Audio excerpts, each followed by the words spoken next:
मैं आपके समक्ष ईश्वर को साक्षी रखकर, धर्म को साक्षी रखकर, अपने रगों में दौड़ रहे पितृदेवताओं के पवित्र रक्त की शपथ लेकर बोलता हूं, बापूजी जैसा निष्कलंक पूरे भारत में कोई नहीं। खगोल शास्त्रीय सूर्य थोड़ी दाहकता भी देता है, मगर ये बिना दाहकता के ऊर्जा देते हैं। तो हमारा कर्तव्य है हम प्रचारक बन जाए, हम प्रसारक बन जाए धर्म के। तो हमारा दायित्व है, आज भारत भर का पूरा साधक वर्ग सुनता है, दुष्ट शक्तियां भी सुनती है।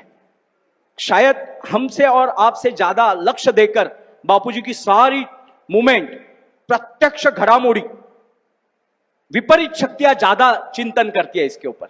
तो हमारा कर्तव्य है कि हमारे कवच कुंडल कोई छल से लेके ना जाए। कर्ण के लेके जाना यह धर्म था, मगर पांडवों के पास से कृष्ण को छुपाना यह अधर्म है।